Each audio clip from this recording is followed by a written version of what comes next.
Hey folks, this is Tim Stafford. Welcome to, a side project, an experiment, a little bit of randomness in the middle of your week.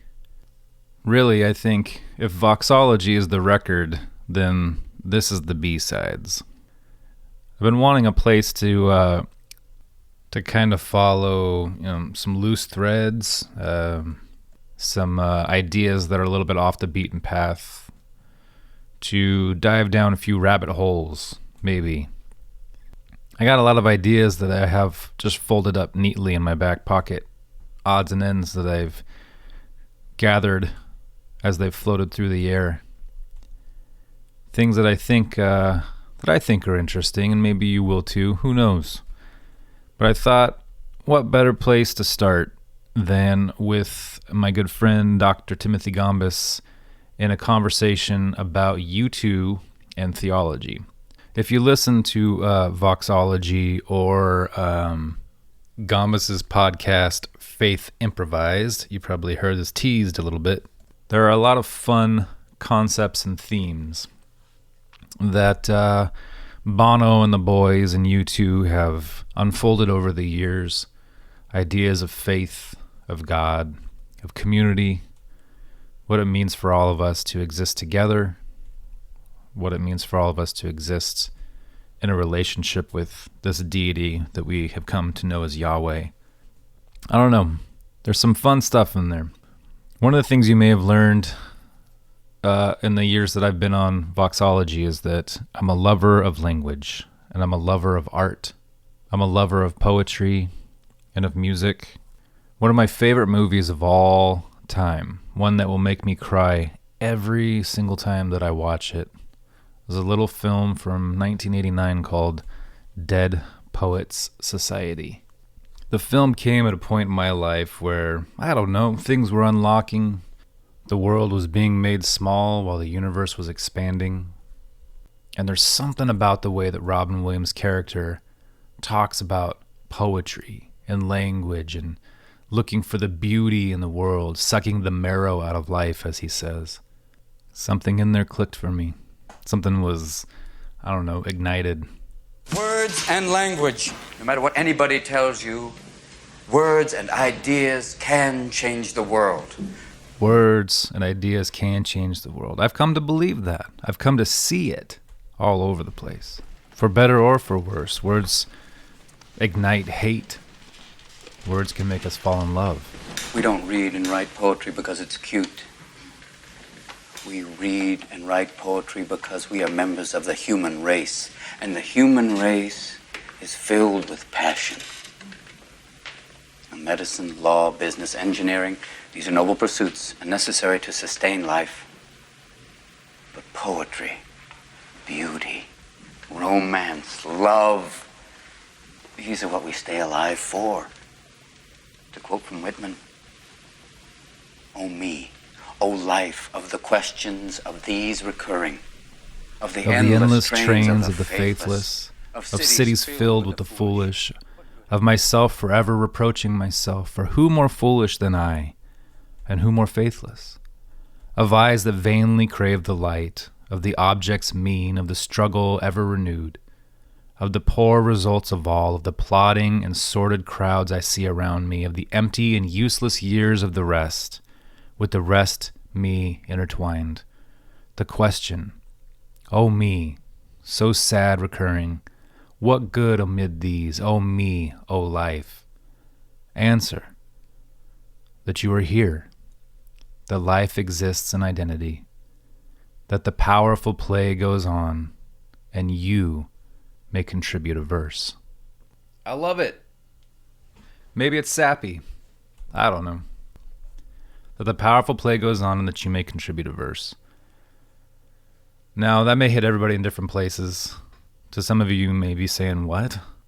And that's okay. Mike has a few times has referenced the N.T. Wright idea of this all being a 5-act play and that we are in the 5th act, which is improvisation. And to me, improvisation has always been music. It's been people getting up in a room together, not knowing exactly what they're going to do, but finding harmony together, finding melody together, and creating something with intent. But there is something to this idea of paying attention, of looking around and looking for the poetry in one another, in the world at large. Artists and poets have often been called the truth tellers of our time. That in each era, they're the ones that will speak to the truth and to the core of what it means to be human and what it means to wrestle with the divine. And that's what we're going to be looking at a little bit here today with U2. So, I guess the long and the short of it is, this little B-side podcast, we'll be looking at the world through 3D glasses, with all the colors and the complexities of this long road that we're walking together. I'm excited. I know Mr. Gombis is excited for this small series that we're starting off with. We hope that you'll find some joy and entertainment in it also. I don't know.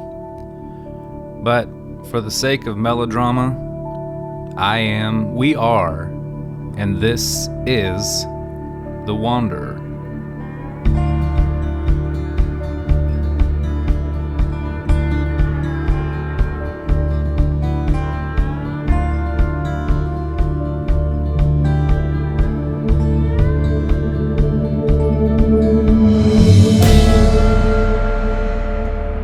So we're finally doing this, Tim. I'm Finally really glad. doing it. Yeah, this is a fun. I feel like this has been a ongoing conversation in my life.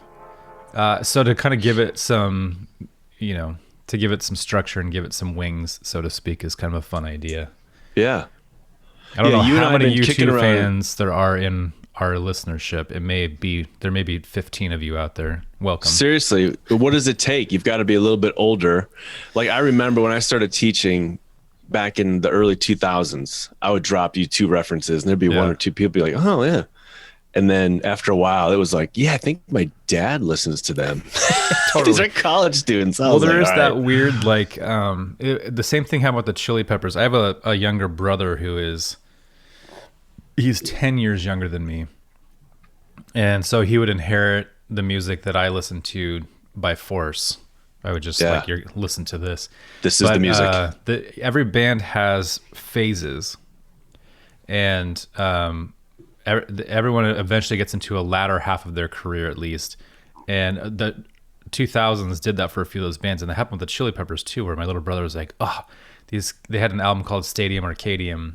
And it was kind of a big thing, and all these kids, he would complain that these kids were like, I just discovered this band called the Chili Peppers. He's like, they've been around for like 20 years. Yeah, totally. And I think All That You Can't Leave Behind, in some ways, did that with U2 as well, where some people were like, oh, have you heard this song Beautiful Day, or have you heard of this band U2? And it's like, yes, I've heard of this band U2. That is hilarious.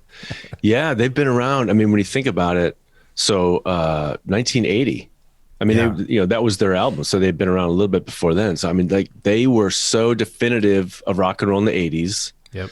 Their 90s period was just, it was wild, and they lost some people, but I think they really pressed into some new interesting things, and there's rich stuff there, and we'll talk about it. But yeah, then the 2000s is a completely different era, and then the teens.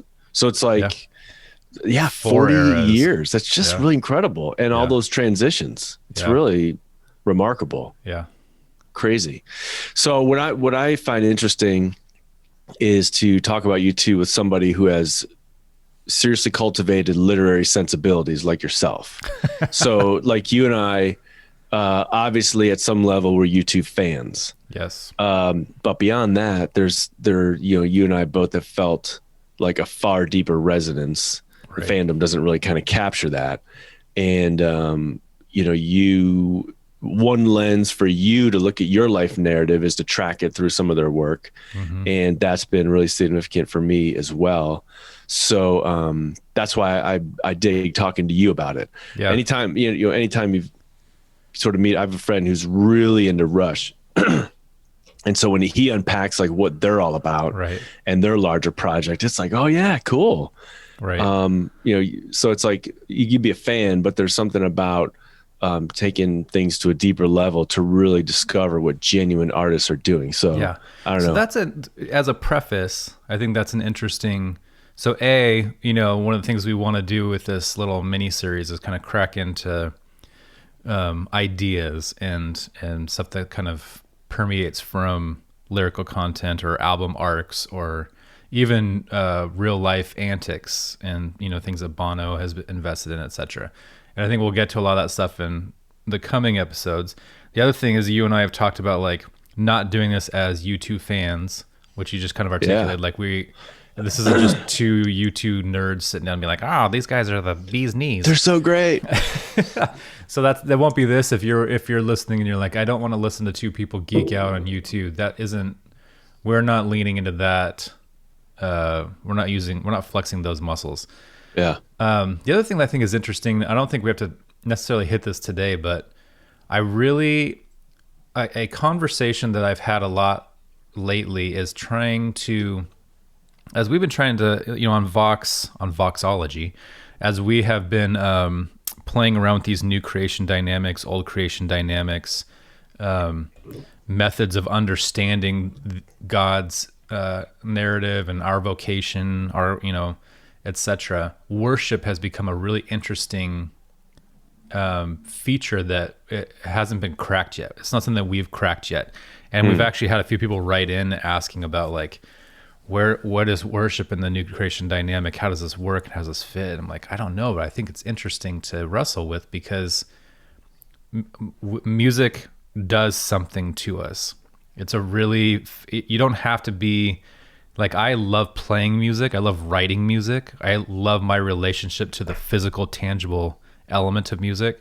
When I'm teaching English at the university here, I always use music and harmony, like the way that sound works into your ears and how the waves of harmony, they move together. And anyone, even an untrained ear, understands harmony because it hits and it's pleasing and it's pleasant. And discord, when two sound waves cross each other and they hit, you don't have to have any musical knowledge to know someone's singing off key. Your ear tells you this is incorrect. And so it's interesting that that harmony is built into, the universe. It's built into our makeup. And music moves people with no knowledge of theory or chord changes or any of that kind of stuff. So I think that's interesting to me. Poetry is that was my focus in college when I was getting my master's and so on. Like, poetry was kind of my jam. Poetry is, in some ways, you could relate it to U2 in the fact that people don't seek it out or relate to it anymore or really like poetry anymore or know how to approach it. It's kind of a weird, it's going through some real tough growing pains right now. In the last 15 years or so, poetry became like the spoken word movement. It lost a lot of poetic content and became performative. When you look at a lot of spoken word on paper, it lacks poetic merit. Yeah, totally. But it is a performative piece. So when I look at lyrical content and the way that a band like U2 and someone like Bono weaves poetry into what he does, there's something about poetry that inspires humanity.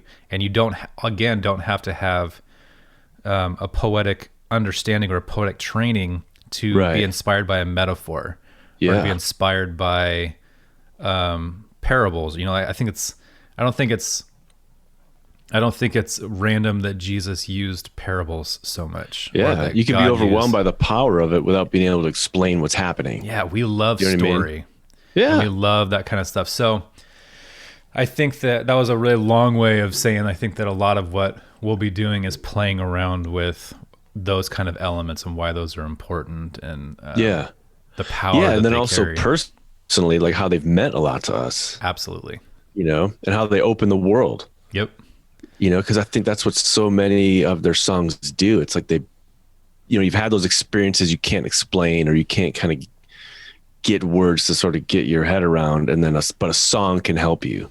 A song can open up possibilities, you know? Yeah. How often do you see that where it's like, some of it's hyperbolic, or maybe not, where people, I don't want to take that away from them. You'll see like, you know, so and so, your music saved my life or changed, Yeah. you know, and so there's Totally. power in there that is interesting. I mean, for me, it's been fascinating to me my entire life, and my fascination with it has only grown. It has not wavered or diminished over time. Because it's genuine art. Yeah. It's Good the real stuff. deal. So Tim, why don't you start by just narrating your experience with the band? When did you first hear of them?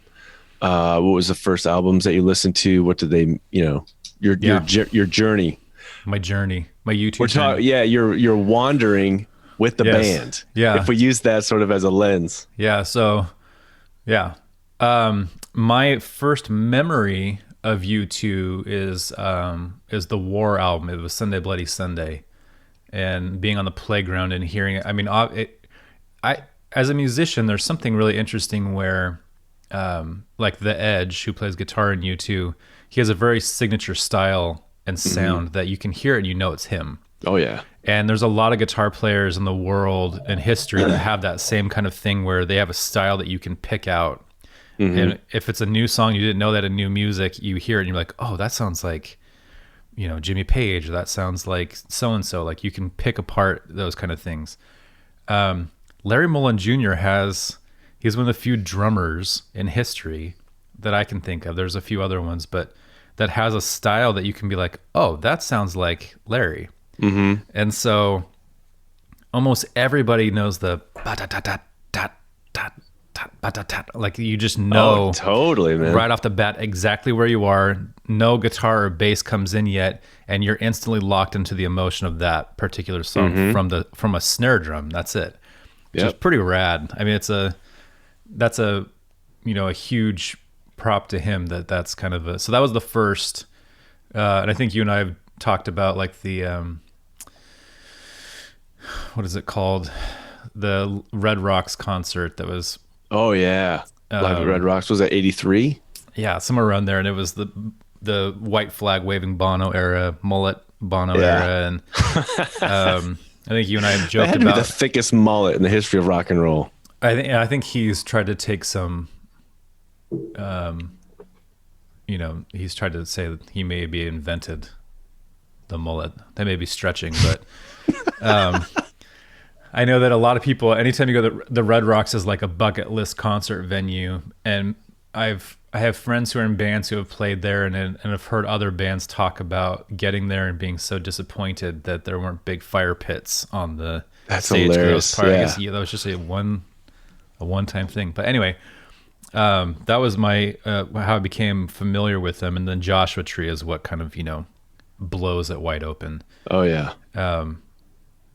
Unforgettable Fire was an album that I didn't lock into in my youth. It was one that I found really more in the last 10 years or so has that become an album that I really appreciate. Yeah. Other than like, you know, Pride or Bad were songs that were, you know, you were familiar with. Pride was a song that even as a prepubescent boy, I couldn't sing. I couldn't reach the In the Name of Love part. Like that song is a vocal juggernaut. Yeah.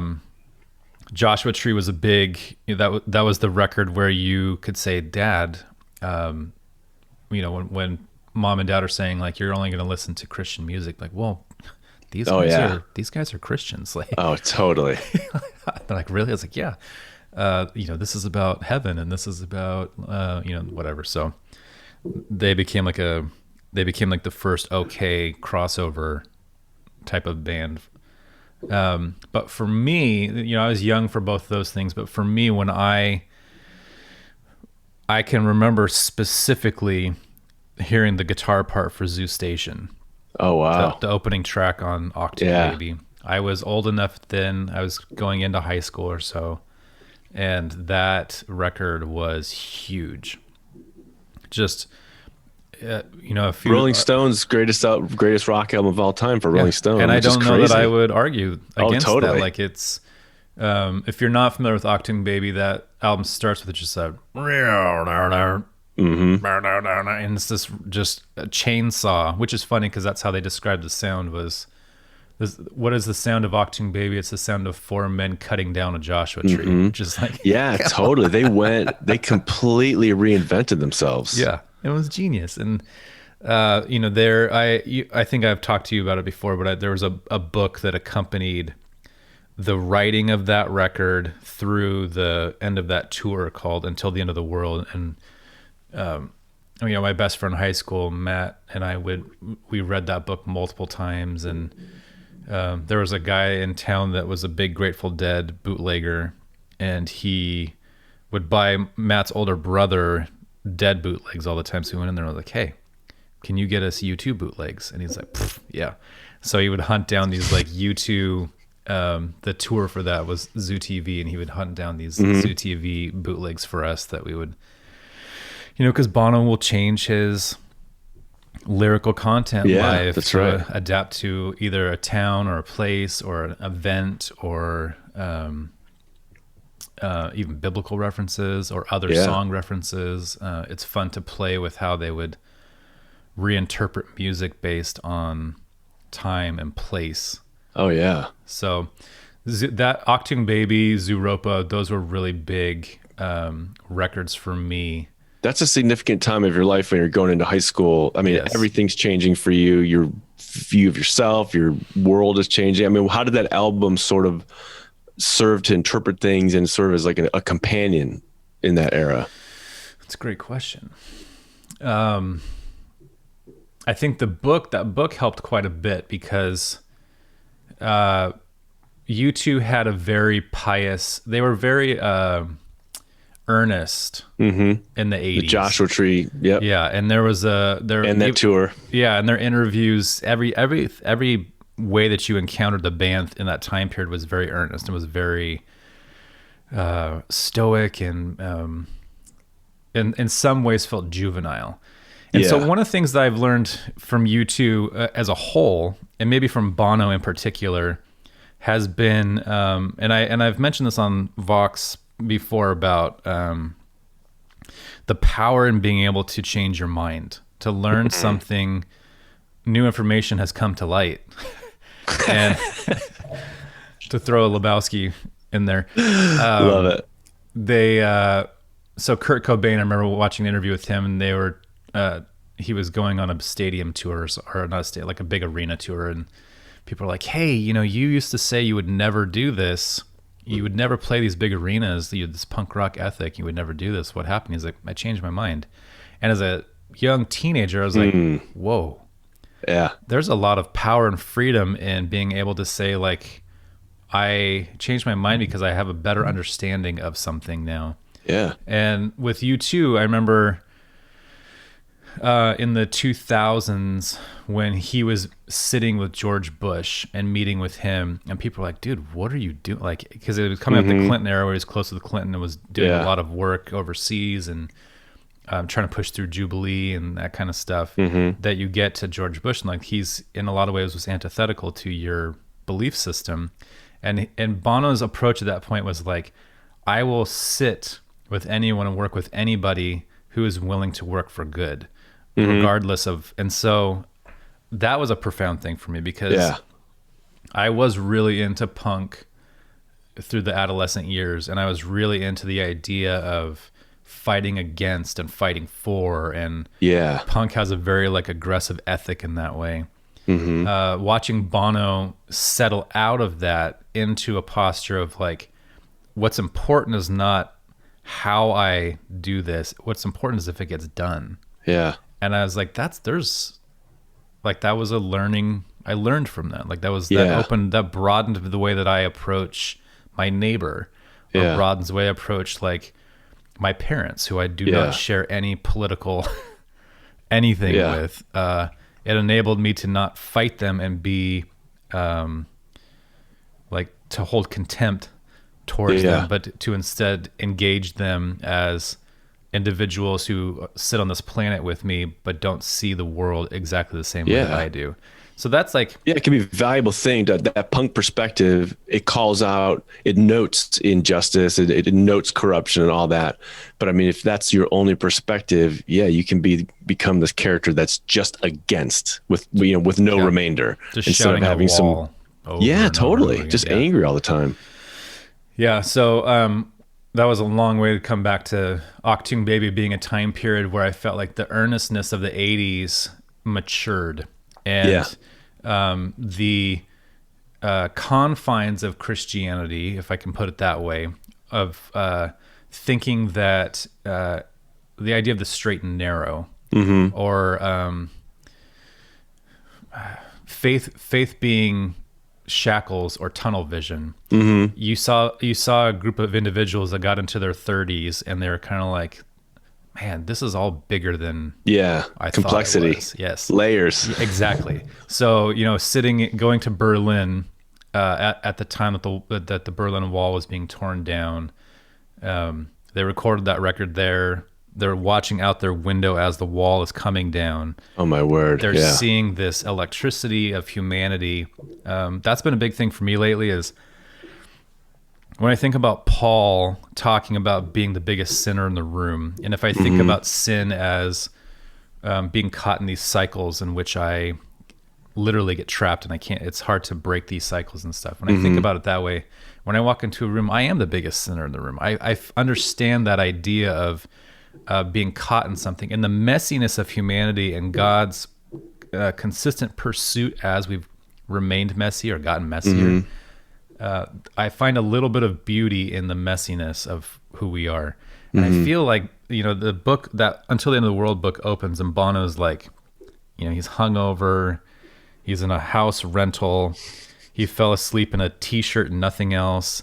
And the owners of the house came in, like not knowing that he was renting it or something. And, he didn't have pants on or something. And they're yelling at him in German and he didn't know how to like respond. And the wall was being torn down outside the window. And there was so much like mess of humanity everywhere that they go into the studio and they somehow find a sound that represents that mess. Wow. Yeah. And I think there's something really, as being a teenager and trying to wrestle with the planet, or not the planet, but just existence in the world and understand everything. It was so much more than like, be good to go to heaven or don't be good and go to hell. It was like, oh, there's different colors here and there's different, like, there's a lot of things for me to look at and wrestle with. So I don't know if that answers your question, but that record kind of did that. And it also, Bono's handle of metaphor just continued to grow. And Zooropa also really started to delve into, Daddy's going to pay for your crash car. And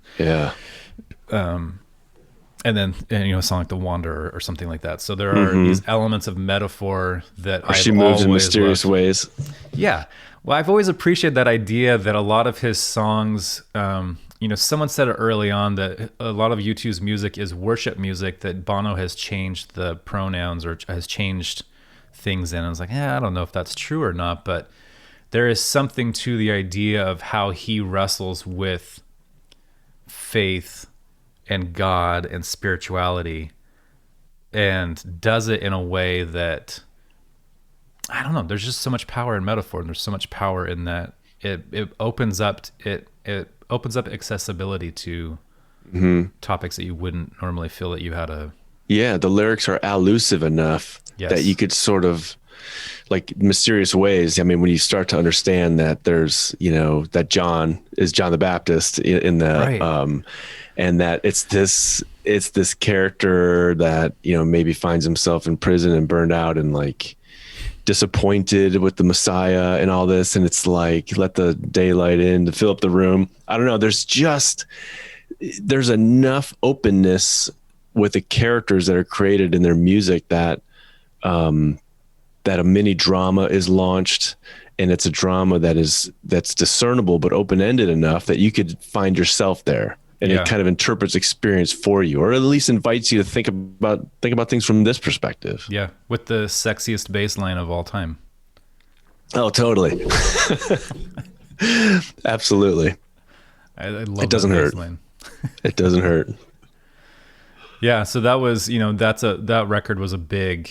I wore it out. I had to order multiple copies of it because I literally burned through it. Was it? Did you have no problem transitioning from the Joshua Tree sound to the Achtung Baby sound, and like it made sense to you, and you got it, and you dug it? I mean, I think mostly because I was young. Yeah. So if I was in my 20s or 30s and that happened, I'd be like, what? Is that true? I think that's true. I've never been like Pearl Jam is, arguably my favorite band of all time. I'm not one of those people that's like the 10 album is the only sound. Like the 10 isn't even in my top 4 favorite records of theirs.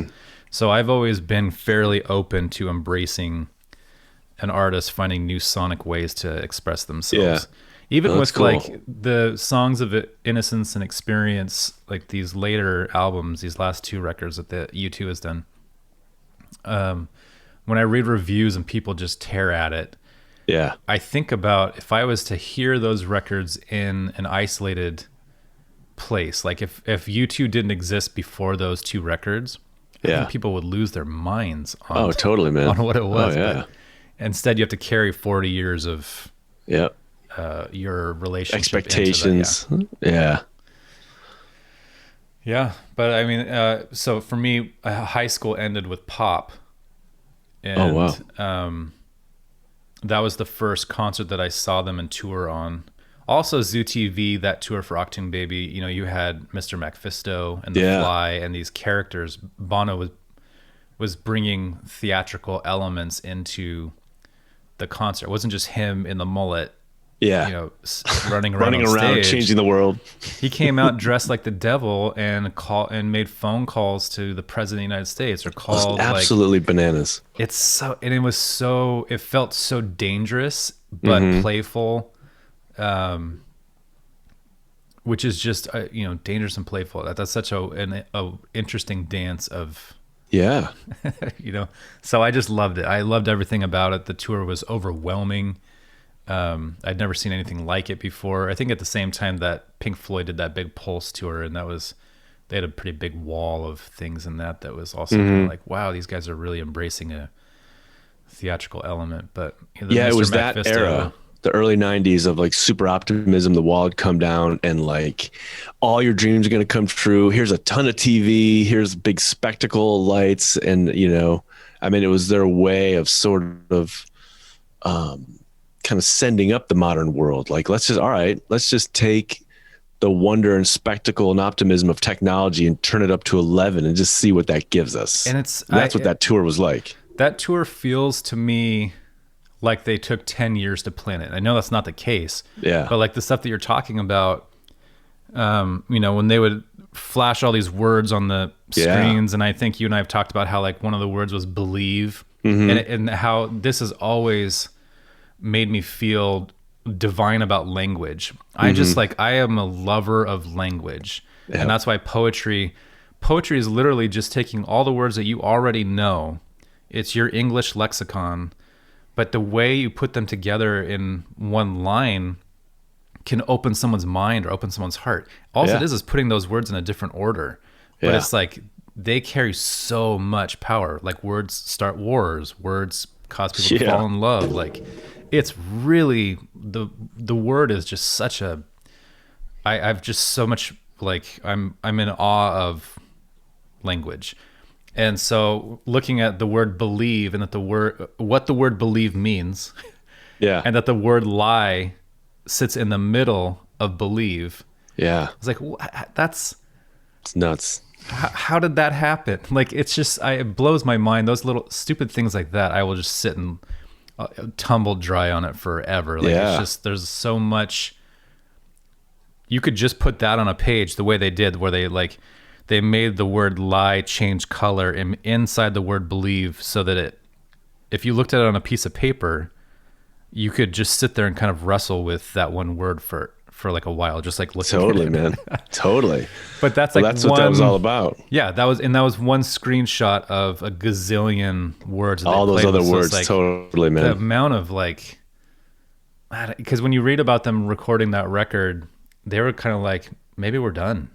Like they ended the Rattle and Hum tour saying, you know, we have to go away and dream it all up again. They knew that they had exhausted that 80s sound and that 80s perspective. That posture of piety. Yeah, exactly. And then when they're in the studio for Achtung Baby, they're just like sitting there and no one knew what to do until like... and Bono and Edge kind of alienated Adam and Larry Mullen Jr. because they're locking into more, Kraftwerky dance kind of music. And, you know, the rhythm section of the band was like, no, what? Yeah, We're the what are you rhythm doing? section of the band. Yeah, carrying you guys. And you'll hear them talk about how the Edge was just sitting in the studio and they were all just kind of twiddling their thumbs, and he started playing the chords for One. And Larry like popped up and ran in and started playing drums, and Bono just started making up words that essentially are the words that are on the printed version of that song. It's crazy. And that, you know, is arguably one of the best songs ever written ever.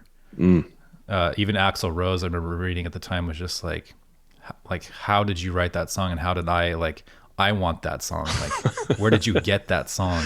Wow. Yeah, that's awesome. How about you?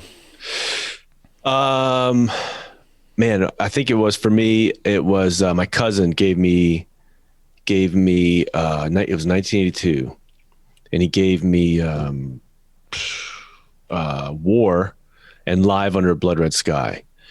And I was really into music at that point. I mean, I was only 10 years old, but just starting to become aware of music and just listening to everything I could, you know.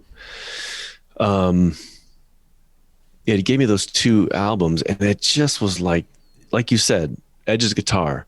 There was like this piercing, passionate sound that they had that wasn't like any of the other kind of polished stuff I was listening to. Yeah. And it just stood out and was so singular. And I must have worn those tapes out. And I think at some point I got Boy in October, and just listened to them constantly. And the funny thing is, I mean, looking back and reading more about them now, and, you know, Bono's own self-reflections on his on their songwriting lack of skills on the first few albums, it's really funny, because I remember listening to Boy in October and thinking, like, what's the song about? Like, it's just it's like every line was just written. And it's funny because a couple weeks ago I drove out to Phoenix to help my daughter move, and so I listened to all the albums in a row, just it's all chronologically straight through. Yeah, chronologically.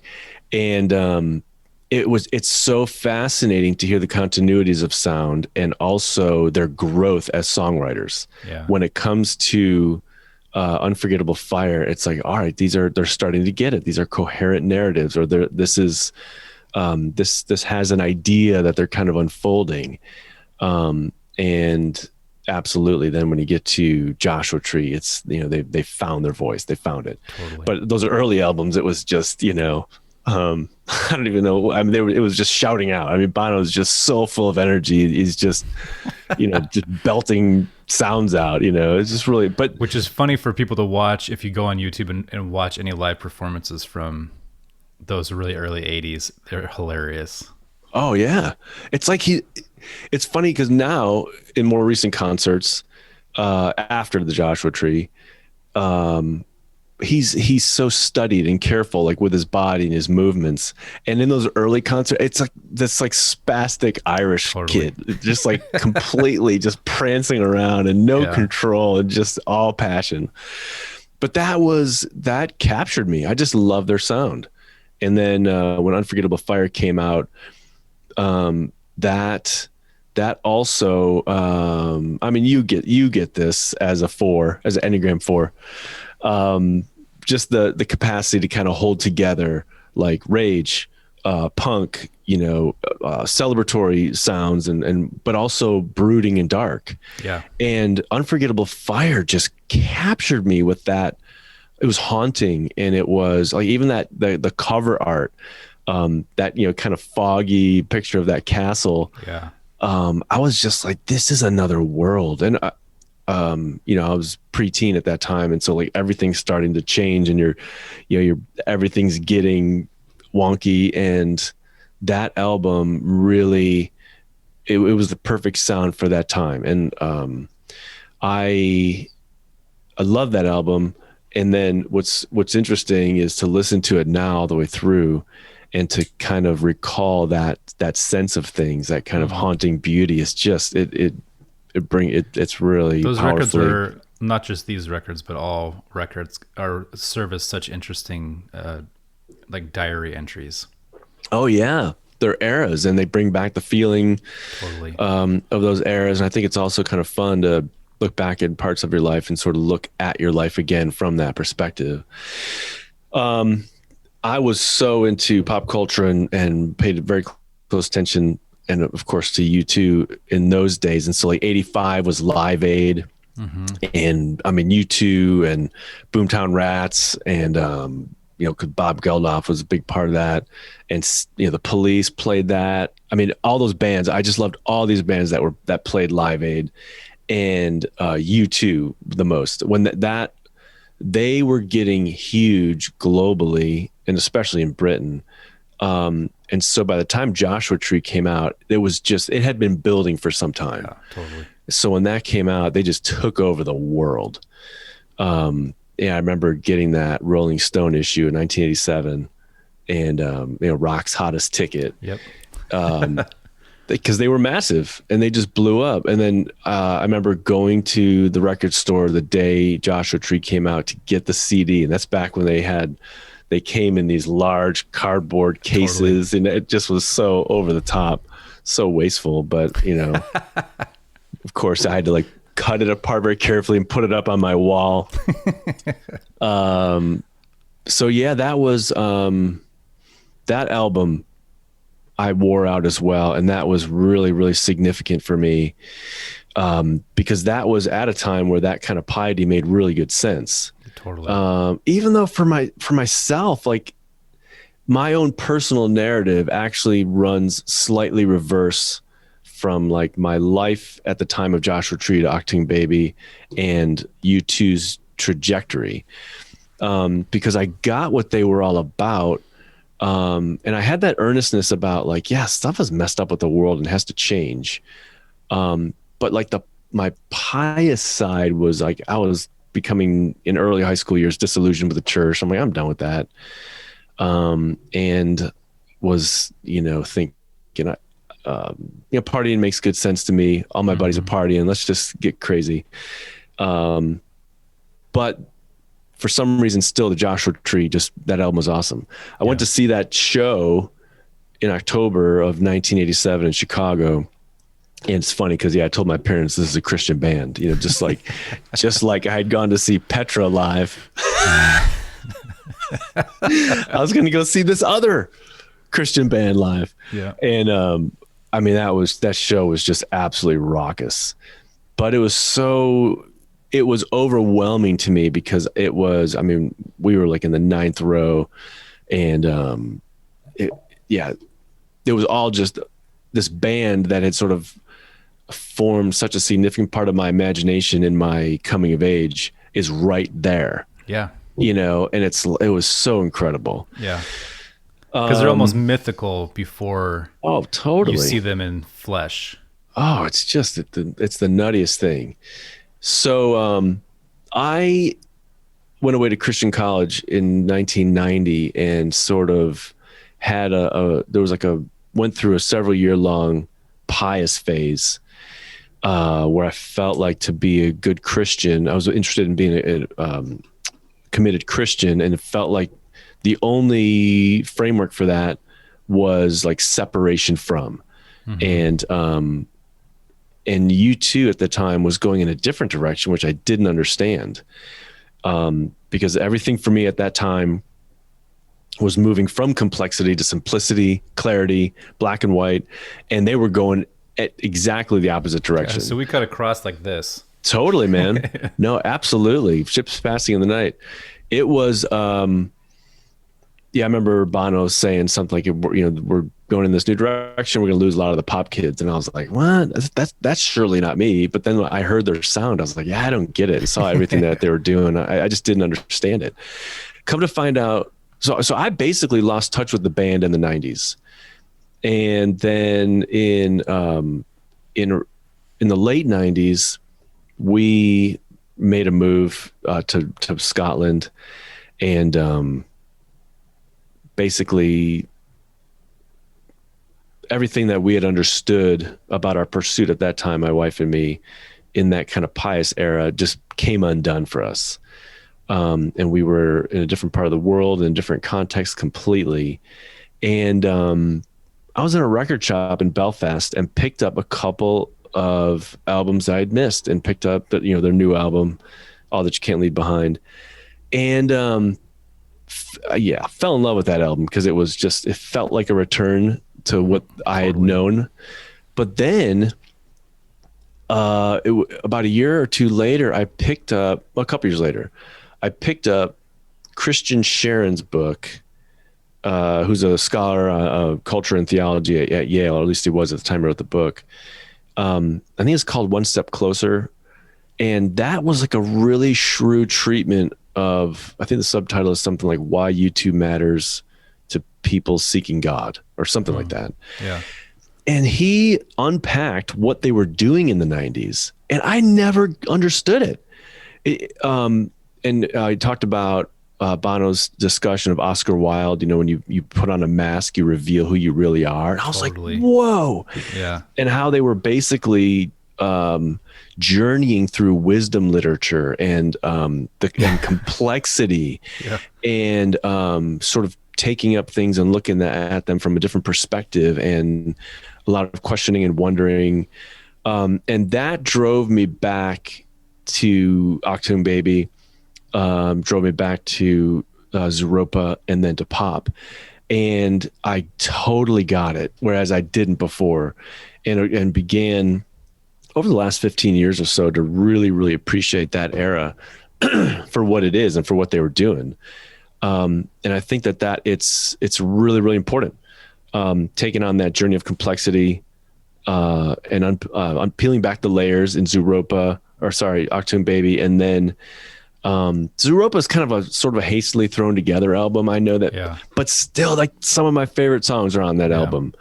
And especially, you and I have talked about The Wanderer, which sort of, brings together a lot of what we're doing here. That song for me, back in the maybe 2008, 2009, a friend of mine and I at our church were preaching through Mark together. And I began, like, that song and Mark were mutually interpreting for me, especially that last part. I walked outside the church house where the citizens like to sit. They say they want the kingdom, but they don't want God in it. Yeah. And I was like, that's the gospel of Mark. I mean, it's just this challenging, unsettling to the people of God narrative. And then also, what I loved about The Wanderer was how confessional it was. That last verse about, I went out walking, looking for one good man, spirit who would not bend or break, who would sit at God's right hand, sit at the Father's right hand. Now, Jesus, don't you wait up. Oh, no. I went out walking with a Bible and a gun. The word of God lay heavy on my heart. I was sure I was the one. Now, Jesus, don't you wait up. Jesus, I'll be home soon. I went out walking. Went out for the papers. I went out for the papers. Told her I'd be back by noon. That, to me, was confessional and dismantling of that Joshua Tree posture of, like, look out, world. I'm Bono. I'm quoting scripture, and I'm coming at you with this blistering voice and our blistering band, and we're going to just kick ass for Jesus. And it was just, it basically was a way of saying that was meeting violence with violence. And that whole Christian posture of militancy is basically akin to that kind of rascal figure that Johnny Cash portrays when he sings it, which is why I think they wanted him to do it. Yeah, so we should throw some context around that. So that's the closing song of Zooropa. So Zooropa was an album that U2 recorded basically while on tour for Achtung Baby. They it was just a time period where they were going nonstop. Mm-hmm. And these are songs that either they had already started or they worked out on the road. And there are some, like, I'm sure there are songs like The First Time that I'm sure we'll probably hit at some point in this series, because it's got some things to play with. And even a song like Stay, I still every time I perform I play that song. And it's just this that song's one of those, but there's something about the closing tracks of their records. I'm just thinking about this in real time, because a lot of my most favorite U2 songs are Love Is Blindness, The Wanderer, Wake Up Dead Man. Like these are songs that resonate with me the most, and I don't think I've ever put together how many of them are closing tracks on, obviously even 40 is like there's just like a run through of really interesting. Totally. And they don't always do the same thing. It's not like they bring closure. I mean, sometimes it ends with for them to end Achtung Baby with Love Is Blindness. Yeah. Which is, whoa. I mean, we actually, when we got married, we, her being escorted down the aisle was a complicated issue. So I said, I will walk down. I'll walk you down. So I walked my wife down the aisle, and I'm very theatrical in my mindset. So it was like we had her brothers went and opened up these doors, and it was the organ from Love Is Blindness was playing as it opened up, and she was standing there, and then I walked down. It was like ding ding ding ding ding ding. That is awesome. As we're walking down the aisle. It's like, it was very dramatic. It's gotta be. But yeah, so The Wanderer is Bono had a thing where in the Rattle and Hum era, he wrote a song for Roy Orbison. Basically, like, I like Roy Orbison. I think Roy Orbison has so if you're not familiar with Roy Orbison, you are definitely familiar with Pretty Woman. Mm-hmm. Or maybe Crying, or there's a few songs that are in our more, front and center pop culture-ness that and he had a voice that was unlike anyone else's voice ever. Bono really liked Orbison and wrote a song called She's a Mystery to Me, I think is what it's called. And you can find bootleg recordings of Bono and The Edge singing it. And then you can track down that record that Orbison sings that on. And then he wrote this song for Johnny Cash. And this was at a point in Johnny Cash's career where he was like, no one wanted to record him anymore. Nobody wanted to put him anywhere. Like, country music had completely moved on to a dramatically different sound. He was a relic from really 3 or 4 decades. Oh, totally. Prior Elvis's to that day. Yeah. So Elvis was long gone at that point. Like that era was history. Johnny Cash is the only person who could sing this song. Oh, totally. And you're right. Like this song becomes three-dimensional because Johnny Cash's life does embody this, but it's not a biographical song about Johnny Cash. Yeah. So it has these different representations to it that work really well. And you feel like it shouldn't work that well, but it does for some reason. So totally.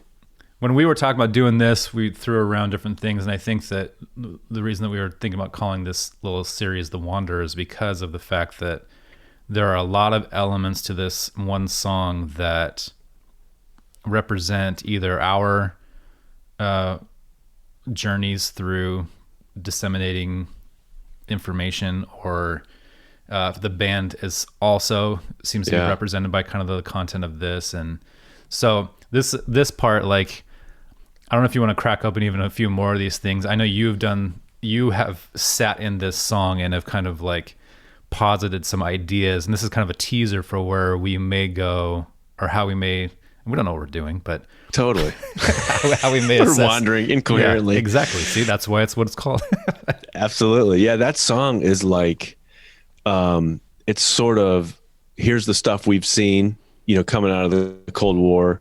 We've seen this. We've seen Vegas, basically a stand-in for America, the shiny place, but you lift up, the hood on it. It's just corruption all the way down.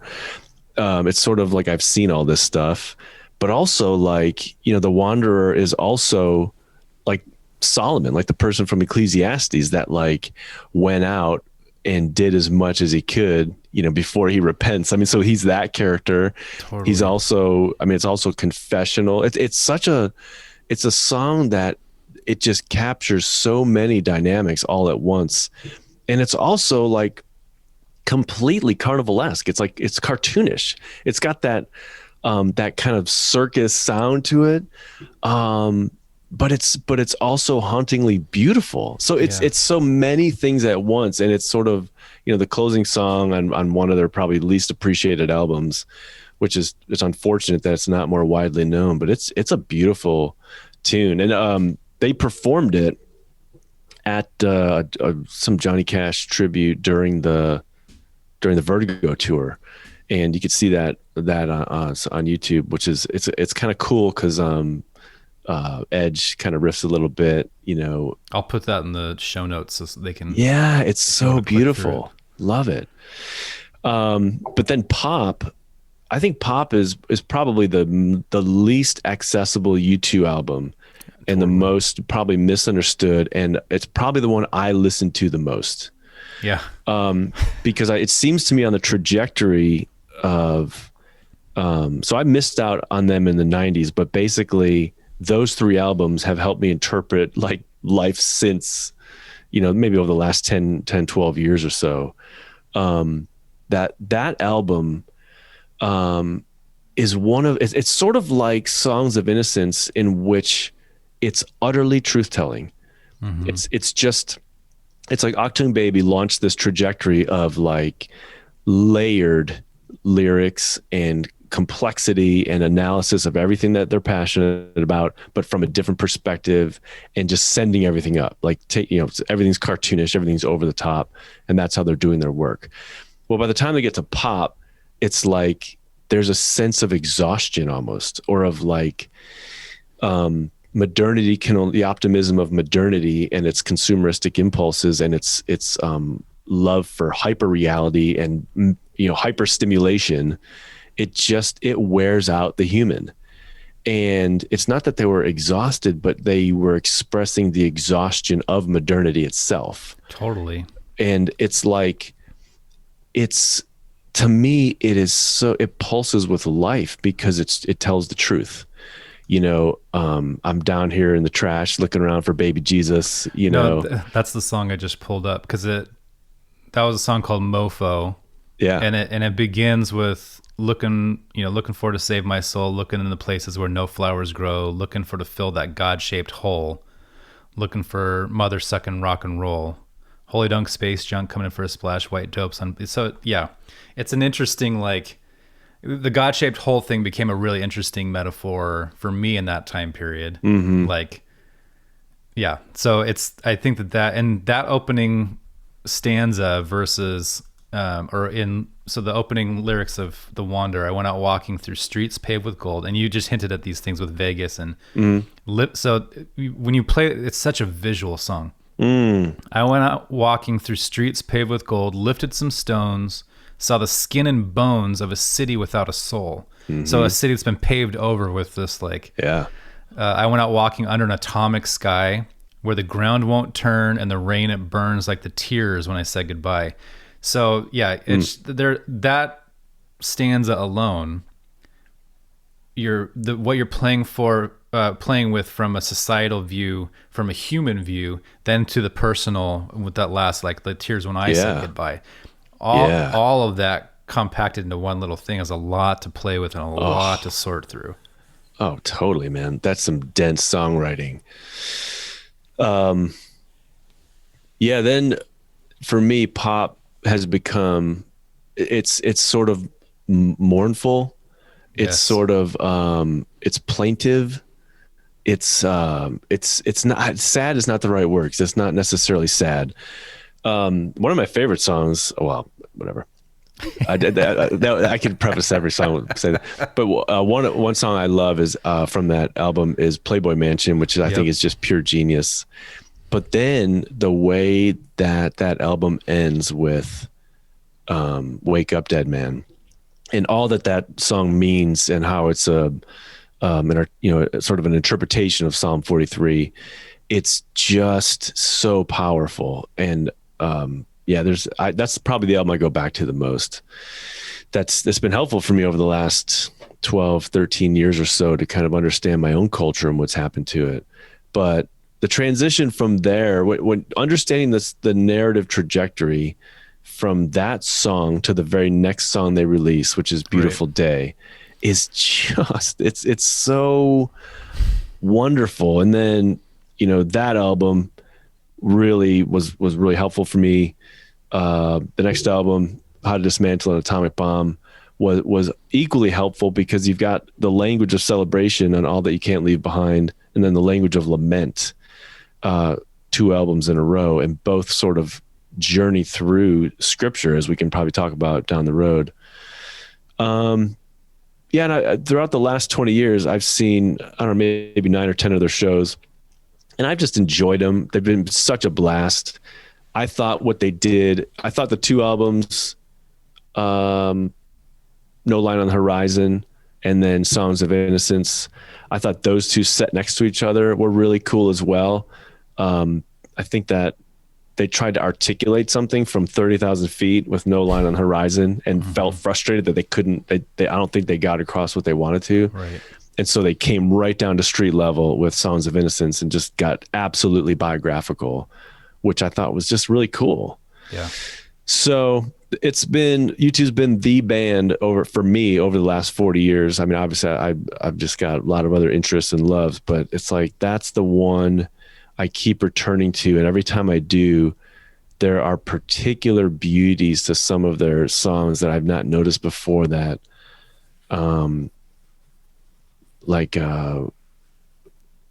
Running to Stand Still, a couple weeks ago when I was driving my daughter's moving van across the country, Running to Stand Still is just, it's hauntingly beautiful, filled with grace.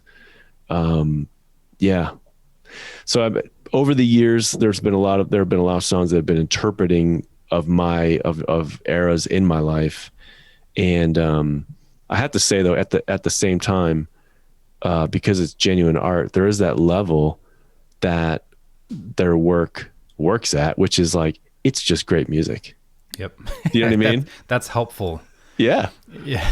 I mean, art works at that level. It's like, this is just awesome. And also there are levels of where you could sort of keep discussing stuff. Well, and that's a layered thing too. Like, I recently learned that The Unforgettable Fire was inspired by an art exhibit called The Unforgettable Fire that was about Hiroshima. Oh, wow. And it was like a photography and painting exhibit that inspired, that the Ed and Bono went to, and it inspired this bigger thing. And, and this is stuff we can wrap up, but I think there's stuff like this that we'll get into. We didn't touch on Where the Streets Have No Name, and I know that is something in set lists and in different things that holds a lot of weight for you. And we've talked in the past about on the Pop tour, on the Pop Mart tour, melding Where the Streets Have No Name, or melding Please into Where the Streets Have No Name, and how that plays sonically, lyrically, thematically, emotionally. It's a big thing. And I think even the way you described pop as them being exhausted, not that the music is not void of ideas. They're not exhausted artistically, but there is an exhaustion to this wandering or this journey that you feel in there. Because Please is kind of a song.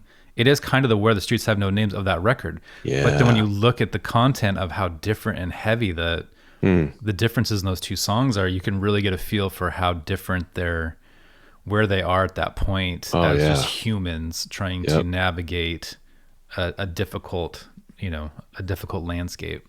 Yeah, I don't know how many times I listened to that transition, those 2 songs from that on Spotify. It's magic. So I think I'll put together and I'll before I make it public, I'll send it to you. Cool. We'll make a playlist to go along with this series that has so the songs that we talk about, you can kind of you can listen, because I always like that. Like when I read a music biography, that's all I listen to is that record they're that's talking so cool. about. So we'll put that together. Cool, man. Dude, we have obviously a ton to talk about. I'm looking forward to kicking it around, seeing where it goes, seeing where this wandering takes us. So if you guys are into this at all, stay tuned. If not, see you later. Yeah.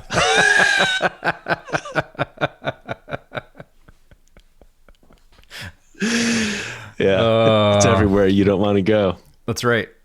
This is all that you can't leave behind. All right. See you next time. Yeah. All right, folks. That was the first episode of The Wanderer. As you can tell, we were having fun. I hope that it was entertaining for you too. Ha! I mean you also. That was on accident, believe it or not.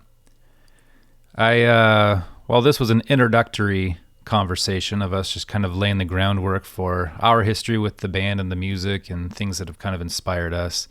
The next episode gets a little bit deeper into some of the narrative structures, some of the more finite theology and ideas in the music. So we hope you guys will come back. This podcast will be, I don't know, here some weeks, not others.